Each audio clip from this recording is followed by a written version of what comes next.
NF Tampa 88.5 FM Community Radio, Peace Radio.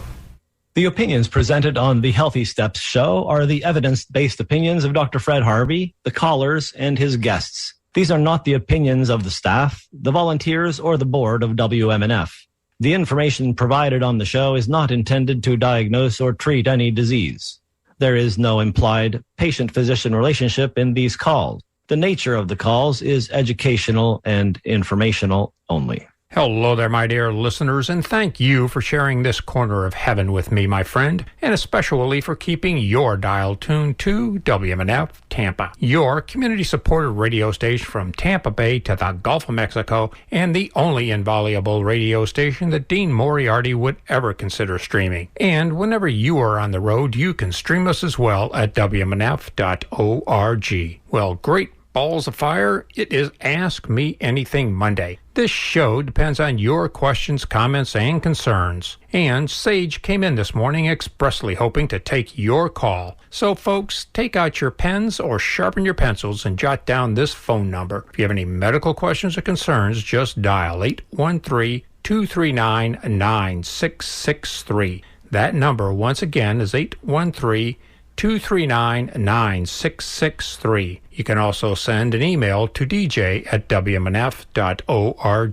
Okay, Dr. Harvey, I know that you have another spectacular show prepped for us today, so let's just jump to the quick. What is up ahead for the show today, Doctor? Good morning and happy Monday.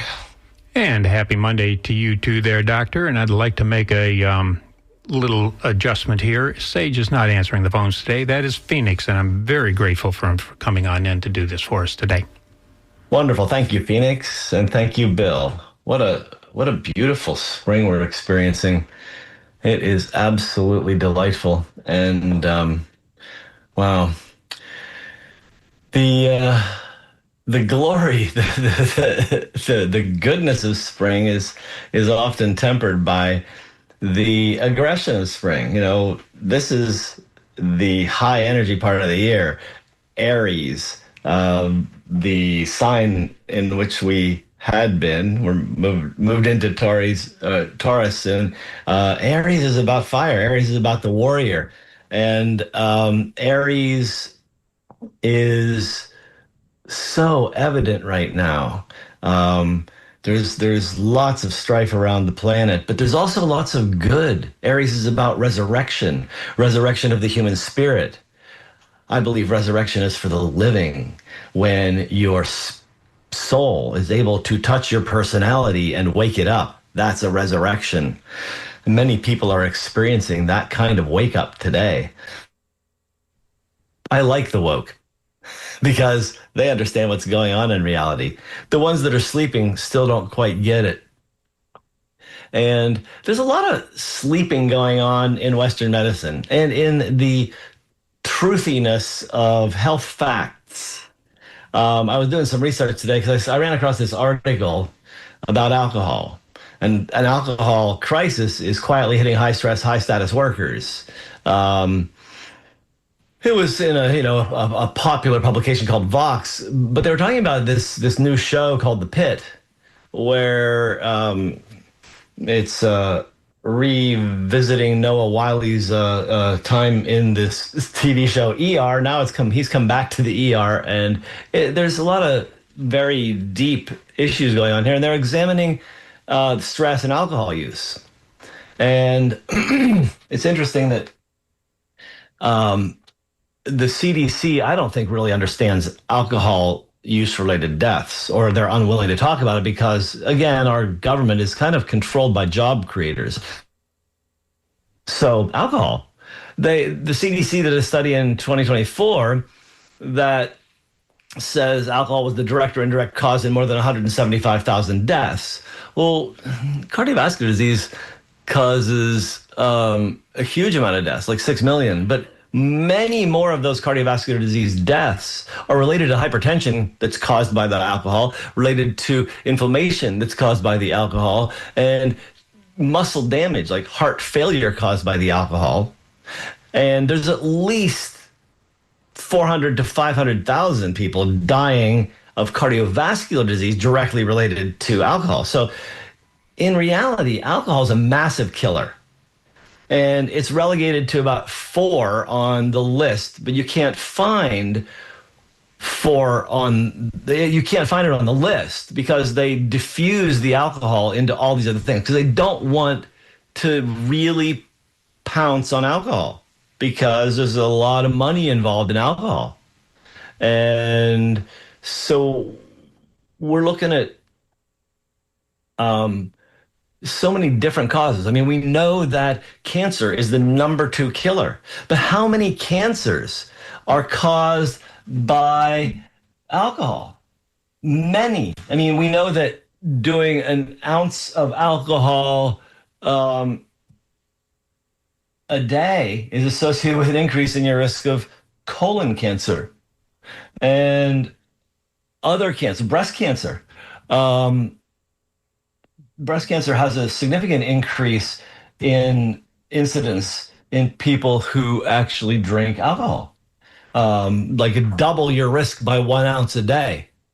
At least 7 different kinds: breast, colorectal, esophageal, liver, mouth, throat, and larynx, voice box. And so the combined risk is huge. And it may contribute to 3.5%. I think that's an underestimate. 3.5% of all cancer deaths. So that again adds to the overall cause of death by alcohol. We might be closer to 1 million people.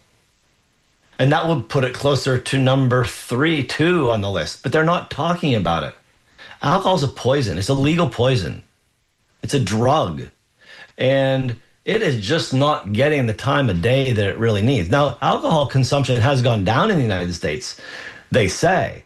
And it is true, but by numbers, it's 1% lower than it was in 1960. It was 55% in 1960. It was 54% in 2024 when they did this study. And that's down from pandemic times where it went over almost up to 70%, I think. But over half of people drink alcohol regularly. And knowing that 1 ounce of alcohol contributes to the risk of colon cancer, breast cancer, throat, larynx, esophageal, liver cancer, mouth. I mean, do we need to belabor the point? It also causes heart attacks. You know, I was watching my blood pressure the other day, and I noticed that I've been running about 120/70 in the morning, and then I did a glass and a half of wine with dinner, and my blood pressure the next morning was 130/98. It causes high blood pressure. And so it's really something that probably should be avoided by most humans because we don't need more high blood pressure. And so I think, you know, people are so focused on all these biohacking longevity things. They're trying to seek out these magic bullets that are going to extend their lives and improve their quality of living and on and on and on. Well, stop drinking alcohol. Your mood will be better. Your risk of cancer will go down. Your blood pressure will probably go down. You probably won't need one of the blood pressure medicines you're on. There's all kinds of benefits that you can get from abstention from alcohol. After seeing my blood pressure go up to 98 on the diastolic, I decided I'm done. I don't have any need for a blood pressure that goes up to 98. I don't think anybody does. And so, though I occasionally enjoy the taste of it, and, you know, the buzz can feel good, but afterwards, you know, it fades, and then it's not as good. And the absolutely horrendous effects of hypertension, heart attack, stroke, I mean, I don't need it. I don't think anybody does. So give it some consideration the next time you're looking at a glass of alcohol, because it kills. That's what it does. It erases lives. And if you want to talk about these kind of issues, I'm here, ready, today. This is the Healthy Steps Show. I'm Dr. Fred Harvey, and we're on WMNF Tampa. That is absolutely so true there, Doctor. And I do have Jean and Rochelle in the queue, but I'm not satisfied with that. This early in the show, I want everyone to participate in the Healthy Steps radio show on WMNF. And you can do that by dialing 813-2 1-800-239-9663. I have Phoenix answering the phones today, and I think you'll be absolutely wonderful as a participant on the Healthy Steps show. So, again, that number to dial is 813-239-9663. Tom has just entered that queue, so let's get started with Jean. Good morning to you, Jean. Good morning. Hi, Jean. How are you? I got good hygiene, I hope. I was thinking that. I'm 68 years old, obviously a female. I've had a bad case of overactive bladder for 3 years. I've had 14 UTIs in the last 2 years, so I'm calling about that today. I've had 5 different types of bacteria in the cultures. Just now finished a round of macrobid, needed some more to totally wipe it out. Had something, I'm pronouncing it wrong probably, linzolid. And from that, I seem to have gotten a vaginal yeast and these kind of a little bit of whitish on my tongue, which maybe is thrush, maybe is not, but these bumps on the back of my tongue. A friend suggested I might have a connection between gut bacteria and recurrent UTIs. The word candidemia, I'm saying it wrong, was out there. She was suggesting a couple of different panels. She's not a doctor, but she kind of does her own research. So just was wondering about your thoughts on, the OAB and all these UTIs and all the antibiotics. I actually was on a 3-month course daily of antibiotics in the fall of 2024. So got a lot of antibiotics in this body. Yeah, really, you do. That sounds like a challenge. So you're 68. I would guess that you are post-menopause. Correct. And have you been using HRT at all? I use vaginal estrogen cream 3 times a week. Okay. And how long have you been doing that? How long? Yeah. 3 years. I think I probably started just for dryness once a week several years ago. And so have you noticed that there's been improvement in your vaginal health with that? No, not at all. Okay. Sometimes vaginal creams help and sometimes they don't. Sometimes systemic hormones are helpful. It sounds like you have an integrity issue with the vaginal and or urogenital mucosa, the wet skin. So yes, the microbiome in your gut can contribute to that. And yet something else is causing issue. Your skin is breaking down and allowing these things to hang around. Things that actually prevent bacteria from sticking. There's a compound in cranberry juice. I believe it's ellagic acid, but don't quote me. But there's cranberry juice, the concentrate. A little bit of that might actually help. Sugar called mannose actually helps to flush the bladder. You can actually get some combinations like I've seen out there with the combination of that cranberry extract plus the sugar. It helps to flush the bladder, something you do on a daily basis. But to, again, get back to the integrity of the skin, vitamin C helps to greatly improve skin integrity. And then actually getting your hormones balanced could be really important. So it might be worth it to go to a doctor who will do a hormone test on you and balance your systemic hormones, because that might actually improve the overall urogenital health and result in less infections. That sounds good. I actually do take D-mannose, the powder. Been doing that for a few years. Okay, so you need a deeper look there, because if you're doing these smart things already, somebody needs to help you with hormones and either maybe a microbiome test, a poop test, to see if you do have pathogens growing there. Okay. And any particular, that second one, any particular test you? I use both the, I think it's called GI 360 from Doctor's Data, and I use one called the GIFX from Genova Diagnostics, 2 really high-quality, CLIA certified labs that do really good work. Okay, great. Well, I appreciate your input. Obviously, there's something going on, and I'd love to get it under control. Yes, I agree. Thank you very much. Best wishes.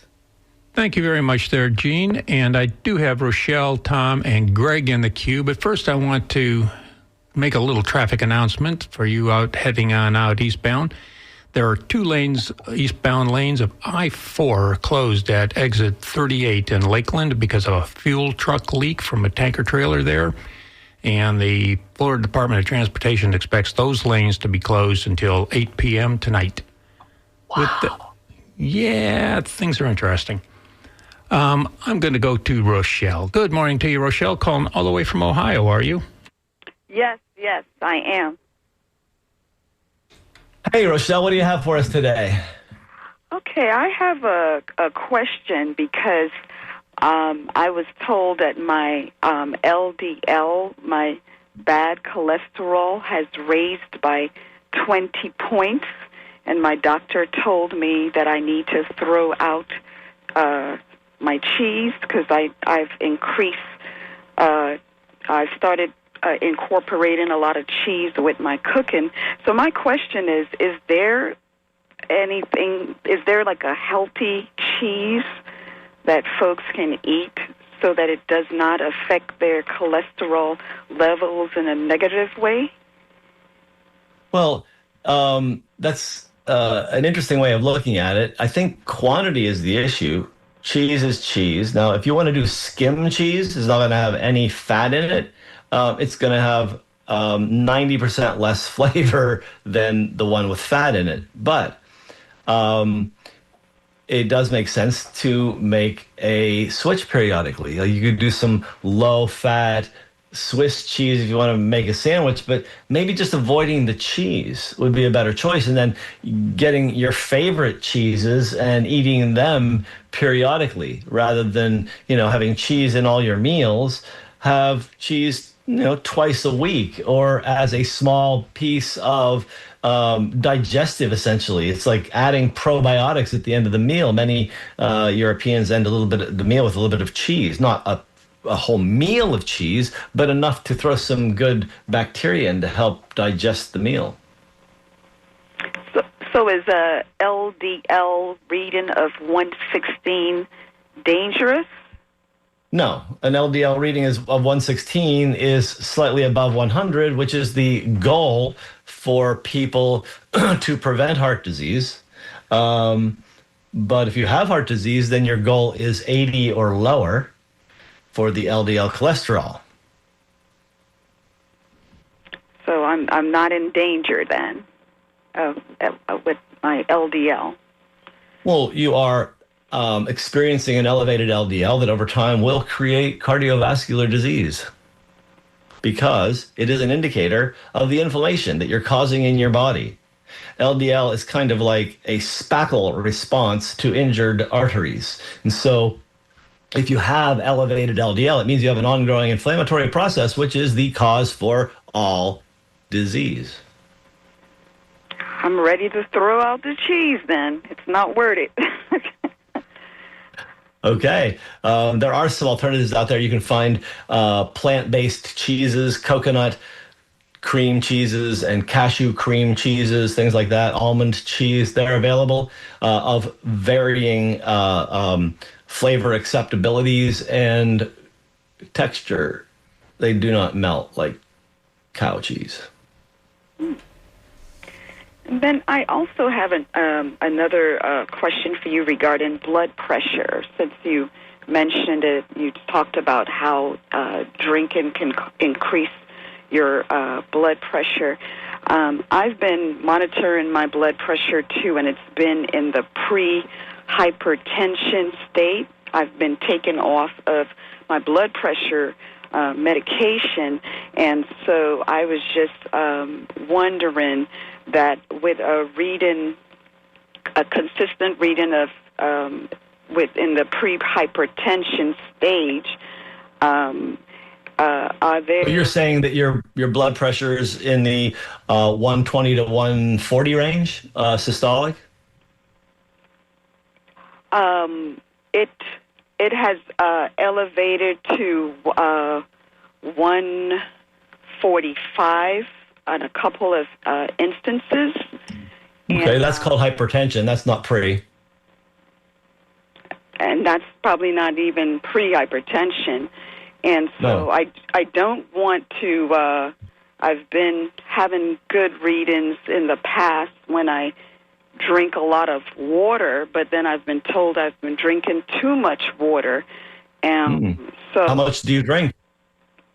I was shooting for 118 ounces a day. That's a lot. Are you exercising a lot and sweating a lot? No, I don't exercise too much.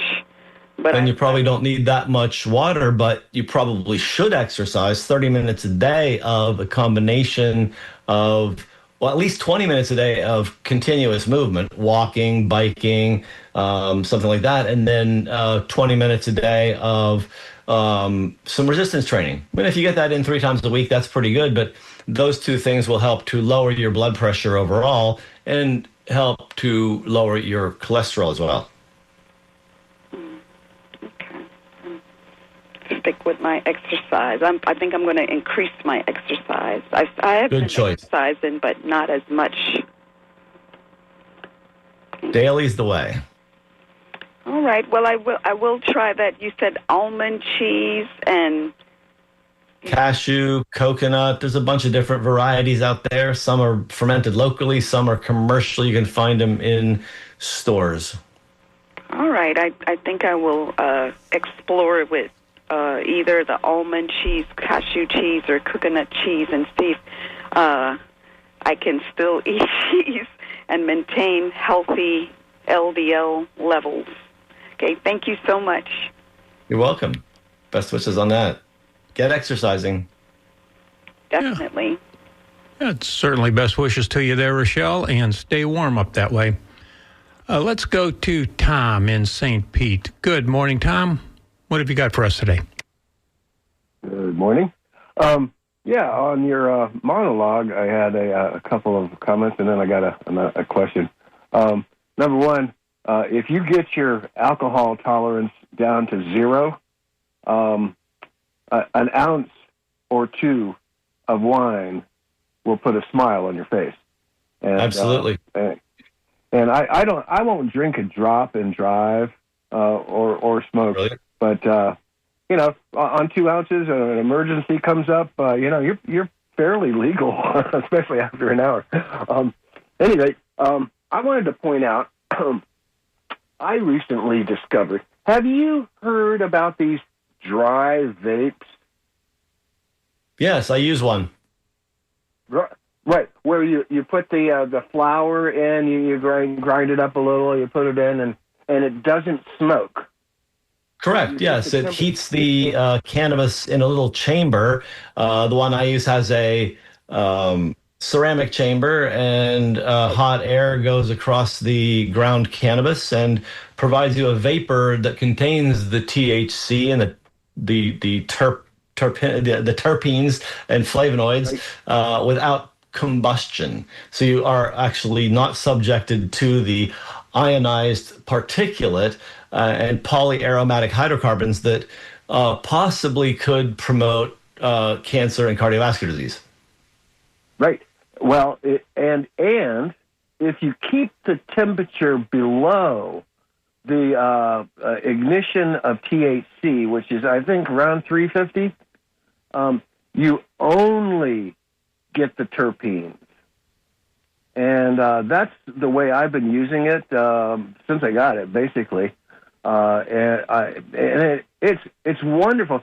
You get all that flavor, and you don't get the you're not impaired in any way. It's just kind of a little euphoric, and I just thought that I would throw that out there because sometimes people aren't looking to become impaired. They're just looking for a little lightness in their day, and I'll tell you what, microdosing mushrooms is a real similar thing too.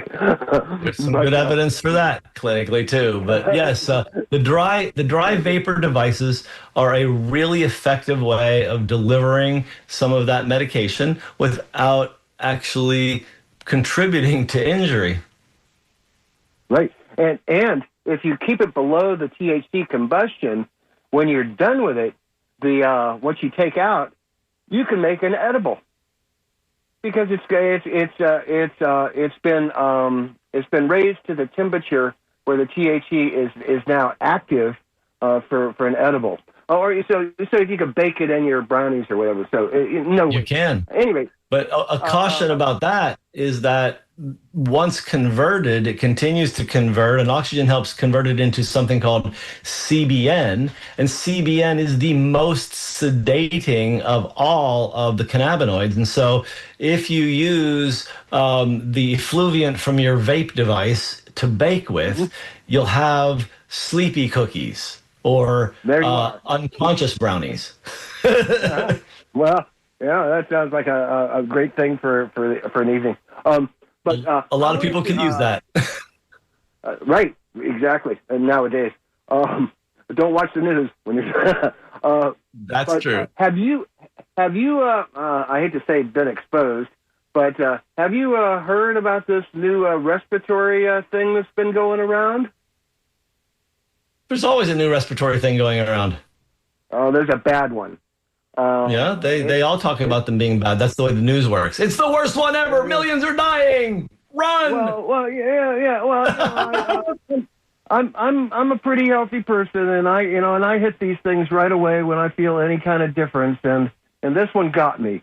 Now I did let it go a little bit longer in the day, a couple hours longer, but I was throwing everything at it, and it was a week of sinus and all kinds of nasty stuff. And you did well. And I recently heard that there's a new COVID variant going around. And who knows what it was? I talked about that COVID a couple weeks ago. It's no worse, better. It's basically sort of beginning to degrade. COVID is stepping itself down a little bit more towards the cold, but which it came from, because that's really what coronaviruses are. Most of our colds, like 30%, are from coronavirus, and so it's stepping down. It's not as bad a thing, but people who have health challenges, they may want to get a shot to reduce the severity. Well, on that, when I called my doctor, I had to actually cancel a routine checkup because of this. She said that it's very contagious and it lingers longer than what she's been experiencing before. So, well, fortunately, yours only lasted a week. Most of them last 3 to 4 weeks. So you did well with whatever you added. Yeah, well, I was doing a golden seal with black walnut husk and betony and echinacea, a whole regiment. I was throwing at it along with yarrow and elderberry and the whole thing. Everything I had, my whole arsenal. It sounds like it blunted it nicely. Yeah, right. Well, what I was trying to get at is if anybody is compromised in any way, you might want to consider avoiding public places or wearing a mask when you go into crowded places, because it's very contagious and it's nasty. Good points.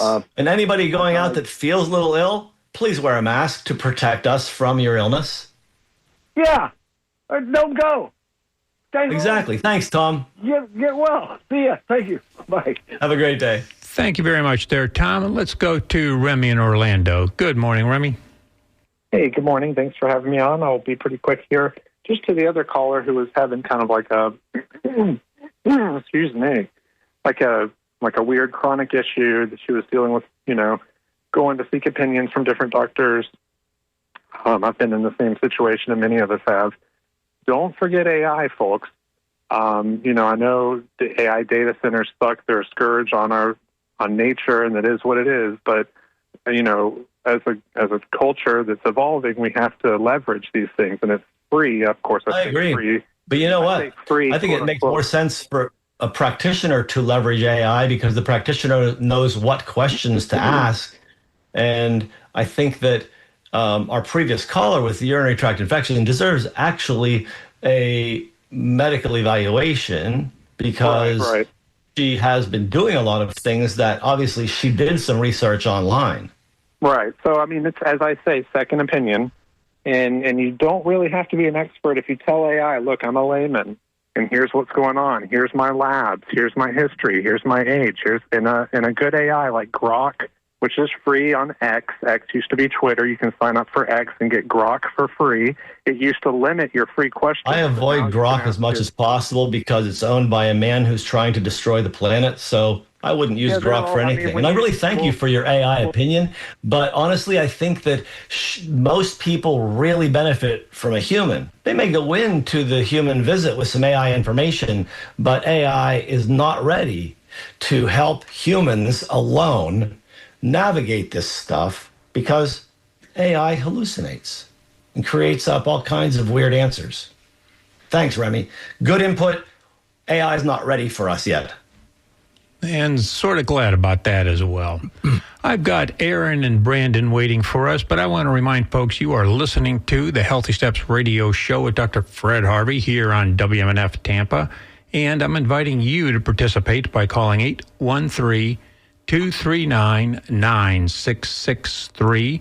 I've got Phoenix answering the phones, and that number to call is 813-239-9663. And you can continue to send your emails to dj@wmnf.org. Let's go to Aaron. Good morning, Aaron. Hi, are you able to hear me? Yes. Okay, just making sure 'cause I'm driving. Alrighty. Hello. Good morning. So I am neurodivergent, ADHD, and I'm in my early 30s. And 2 years ago, I quit smoking weed and drinking, which I was doing on a pretty daily basis for. You quit? I'm sorry. You quit doing what? I quit drinking and smoking weed, which I was doing on a pretty much daily basis for like half of my life. I realized after sobering up that I was using it definitely to cope and compensate for the abrasiveness of the world around me. Just because, like, you know, sensory overload all the time, amongst other things. But anywho, I have been doing my best to learn how to self-regulate and trying to regulate my nervous system is a whole other deal from regulating my emotions. I know they're correlated and stuff, but the nervous system one, I feel like even when I'm relaxing, I'm not relaxed. Like, I can't turn it off, basically. Like, just to, like, it's like almost like a very low sense of panic, like all the time, or like hypervigilance that I can't really describe it. But I'm curious if that stress constantly going on, because I'm not turning my alertness off anymore with substances, if that is worse for my blood pressure than taking the edge off every now and again. Because, like, I was definitely hypertensive, like, every time I've been tested, but it's gone up exceedingly since I sobered up rather than what it was before. Like, before, it's, like, around 120 and stuff. And the last time I got read, it was during a very stressful time as well, like, actively going on, like, within 5 minutes of being tested, but it was all the way up into 140. And so stress will cause an acute rise in your blood pressure, absolutely. Are you steadily in the 140s now or in the 120s? I don't have a heart rate or a blood pressure monitor at my house or anything, so I haven't been able to, like,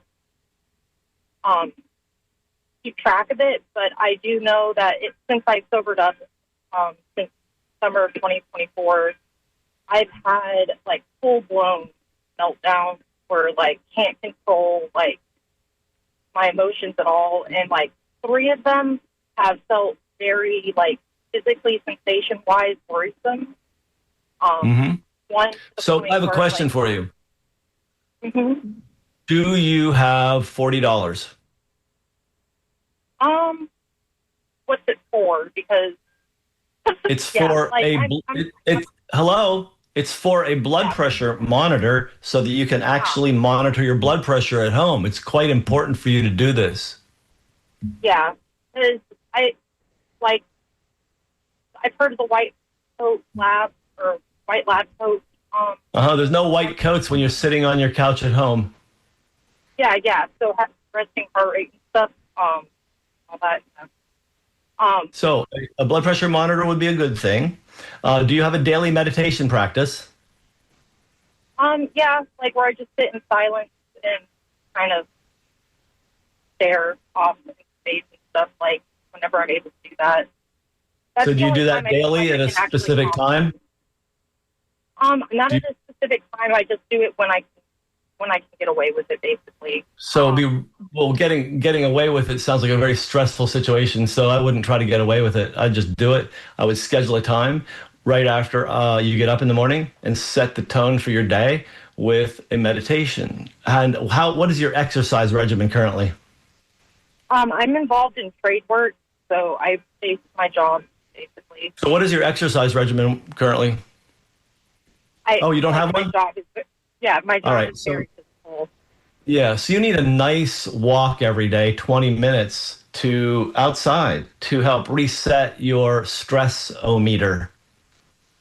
Okay, so a walk, that's not work. A walk for 20 minutes alone in nature and then a 20-minute meditation. Do those things and see if your blood pressure responds. And then if it doesn't, you need to find a nice functional medicine doctor to help you with an evaluation because you don't want to see a primary care doctor who will put you on an SSRI unnecessarily. Oh, I won't. Yeah, I don't do SSRIs. Right. So simple healthy steps. Meditate every day, walk outside every day, and get back to us about how your blood pressure responded. Okay, so I was also looking into magnesium and stuff. You could do external things, but health and healing is an inside job. So start inside and then move outwards. Yeah, like I've actively been working on doing all of that and stuff. It's just good. So just do it then.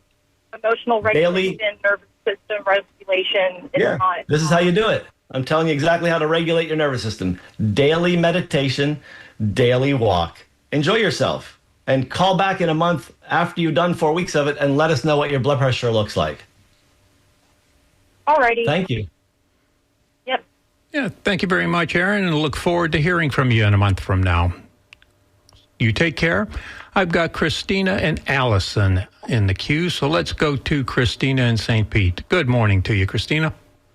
Good morning, everyone. Yes, Dr. Harvey, I have a question for you about a bad reaction my mom seems to have had to medications. But before I share that with you, my mom's a breast cancer survivor. She had stage 1 estrogen receptor breast cancer diagnosed back in July of 25, then had her double mastectomy without any other treatments in August. So she's been through a lot. So with the reaction she had a horrible kind of creepy crawly feeling, as how she described it, in her rectal area. She went to the gynecologist. The gynecologist, Can you tell me what the medications are? Flagyl and diflucan, given at the same time. And because they said she had bacterial vaginitis and something else. But they really dropped the ball. She started taking it and just got really sick, diarrhea, horrific stomach cramping where she was doubled over. She almost went to the ER.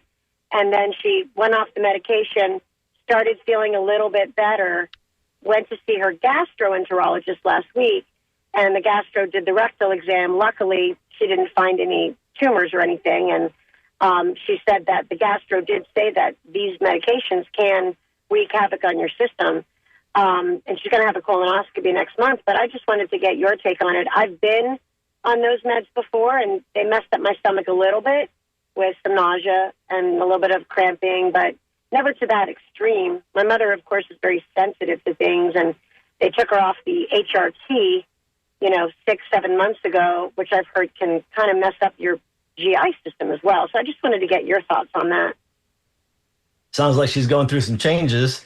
Taking HRT away for unknown reasons sounds like something that could be a trigger. But I have treated diarrhea with these two medications. I've treated abdominal cramps with these two medications. Not sure what they were treating and why your mother got these symptoms. It's highly unusual. This is rare. So somebody missed something and treated the wrong thing, or she's just really sensitive to these medications. One thing we do know, though, is if you take Flagyl and any alcohol is in the system, you will have violent reactions. She didn't drink any alcohol, did she? I'll have to ask her. I don't know. She does have a fear from time to time. It is absolutely contraindicated and will induce the exact symptoms that you're talking about. But in the meantime, it sounds to me like before she gets the colonoscopy, she should probably go and talk to a functional medicine doctor and get a stool test, one that general doctors and gastroenterologists avoid like the plague because it's complex but gives good results. The ones I just talked about earlier on the program. So you might want to find a doctor who will order those kinds of tests for you so you can get a better idea of what's going on in the belly. Oh, excellent. And I'm sorry, Dr. Harvey, I didn't catch the beginning of the program, but if I go back and listen in the archives, you mentioned the name of the stool test. Yeah, there's two stool tests. One's called GIFX and the other one's called, I think it is Digestive 360. And that's from Doctors Beta. The other one is from Genova Diagnostics. But I think your mother deserves more of a workup than just throwing random antibiotics at it. Absolutely. Absolutely. And these medications, like you said, are pretty unusual to cause that diarrhea. Unless alcohol's involved. Unless alcohol's involved. Okay. All right. Thank you so much, Dr. Harvey. You're always so helpful. Have a wonderful day. You have a lovely one, too. Hey, I want to answer an email that I got. They actually sent it last week, and I didn't get a chance to write about or talk about it. This person is writing on behalf of a friend who apparently has rheumatoid arthritis, and he was prescribed sulfasalazine, which is a anti-inflammatory medication used in autoimmune diseases. Apparently another doctor asked why that was prescribed. I don't know why, because it's pretty obvious to me. But in the meantime, this person suggests that there are some herbs and other things you could take to help to manage the discomfort of rheumatoid arthritis. And that could be the case, but frankly, I think that doing line item supplementation of plant extracts is still doing Western medicine, symptom treatment. And so my preference is to actually find out if the inflammation is controlled yet. So if the sulfasalazine isn't controlling the inflammation, there's probably another thing to do rather than simply treating pain with some other pills or with some inflammation. You need to actually track the inflammation. Look at the tests in the blood, like the sedimentation rate or the C-reactive protein, the rheumatoid factor. These will all change with time when you treat somebody's inflammation. I think we have a caller. Indeed, we do. We've got Allison in Tampa. Good morning to you, Allison. Hi. Hi, Dr. Harvey. Hi, Alex. How are you today? So I'm good. Well, kind of. I'm dealing with this pretty painful situation. It's kind of embarrassing to talk about, but that's what the point of the show is. To talk about these issues. But so I have, for the last 2 years, been suffering ever since I started menopause, and there's something I found out that I have an underactive thyroid as well. So that's just a little bit about my history.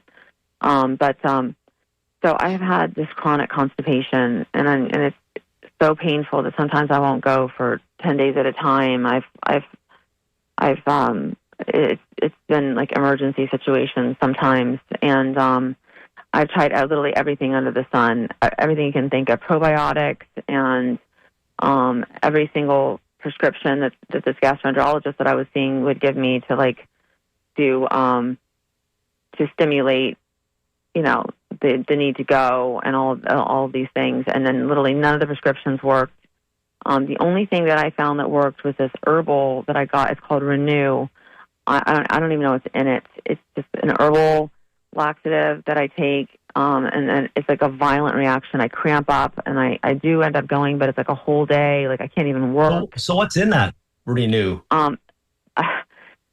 It's a long list of herbal ingredients that I don't even know how to pronounce.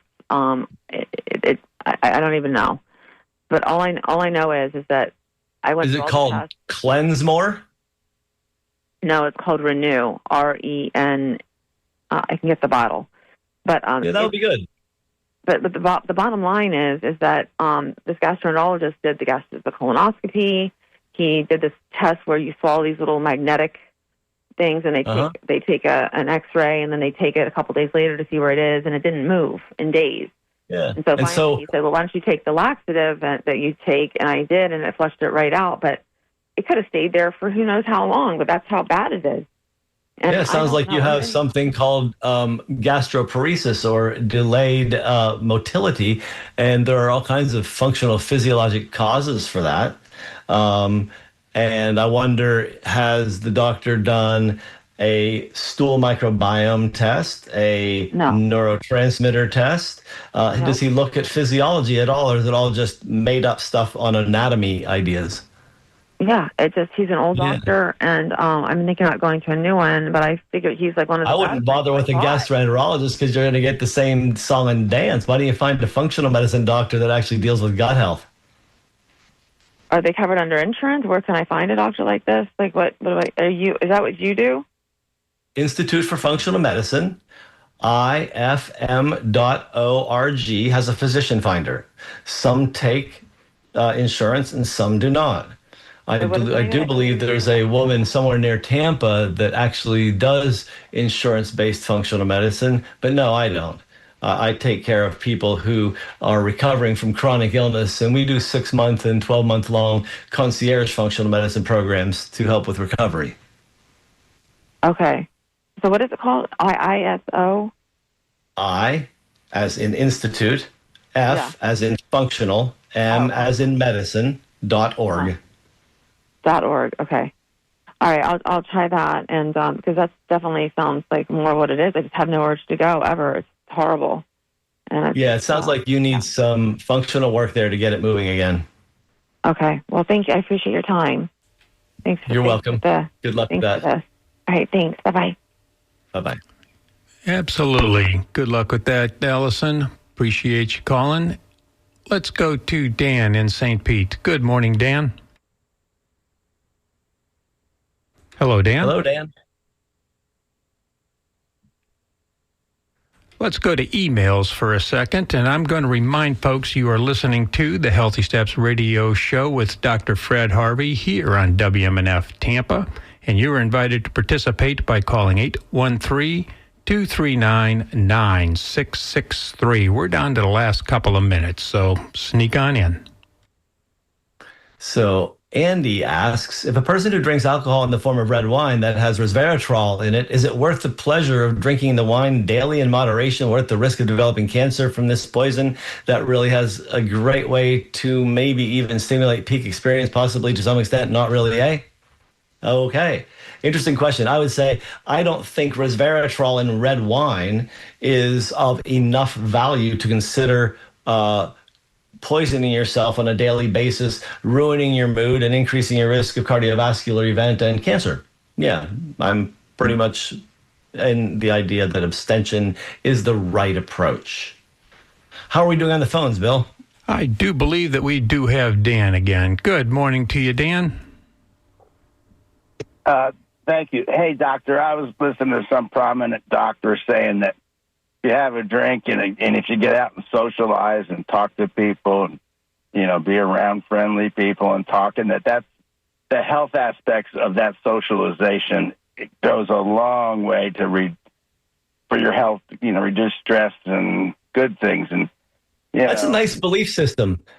People read the Bible and have belief systems too, but there's no evidence. And so the belief system that socializing with a drink is good is actually belied by the data that says 1 drink a day increases your risk of colon and breast cancer by 50%. Okay. I mean, so you're more of a proponent of cannabis, it sounds like, than a drink or two a day. Well, there's so much evidence that cannabis is beneficial and so much evidence that alcohol is a poison that kills. I think there's no question what camp I'm in. I just wanted to hear you say it. That's all. Absolutely. Cannabis is a healing tool. I don't know why the psychosis of America is that we must actually protect people from this benefit, where we're actually allowing companies to make profit off of alcohol poisoning on a regular basis, and we sell it to college kids like it's frickin' mother's milk. Happy party. It's the way we go. Let's have a tailgate and drink a six-pack. Yeah. Can we erase some brain cells and cause a cancer at the same time? Sure we can. Okay. How about President Trump? President Trump had an executive order where he just approved a drug similar to LSD. I heard that on National Public Radio. Well, Joe Rogan is our national health director now. He was apparently in the White House talking how we need to have some psilocybin for everybody. It's really cool to see that we have boneheads as the health director of the United States. It's really freaking amazing. Bro health, they call it. You're the best. See you later. Later. Thank you there, Dan. And what have you got for us in emails there, Doctor? Let's see. Here we have one from Peter. So I have my drinks at night. Not as much as I used to, but I still mix vodka with fruit juices and maybe have a beer. I recently talked to a gentleman that says by me still playing tennis in my mid-60s should add 10 years to my life. I agree. Actually, exercise is critical. Movement is what we're designed to do, and that's why I do my healthy steps every day. But on one side of the pendulum, I've got my booze, he says, and on the other side, I got my tennis. So I'm estimating my death based on balancing vodka with a tennis ball. Mom made it to 92, never drank water, but had several glasses of sweet white wine every day. So I got that going for me. Yeah. And I understand that. Many people in their 90s actually do have the genetics to keep them going. I know some people that have done lots of vodka right up through their 90s, and they're doing okay. You know, they have chronic problems from the chronic alcohol use. It's obvious what caused these issues. But overall, they're comfortable with what they're doing. And frankly, if you like your alcohol and you're 85 or whatever, keep going. I'm not judging anybody for drinking. I'm just saying it just makes sense to me to stop because of what it does. But that's for me. And I'm just telling you, like, the way I'm looking at it, it doesn't really matter about the rest of the story. It's up to you. Your life has to be one that you enjoy living. And I realize that if I drink alcohol, I don't enjoy it as much because I don't like to see my blood pressure high. And also the mood that'll often ensue after having a couple the next day isn't very pleasant. And so, you know, there are some really interesting opinions on here. I love the opinion that we should avoid all cheese. That's the one that just flew in from a text message. And honestly, it's a nice thought, but I don't agree. Probiotics are good for you. But on that note, we're down to the wire, and I'll be talking with you all next week and answering some more questions that you are willing to call in and ask me and expose your vulnerability to a crowd of people you don't know. I enjoy doing it. And I hope you do too. Thanks, Bill. And thank you. It's not Sage, Phoenix, right? Indeed, Phoenix, and we really appreciate you being here today. Thank you so much, and see you next week.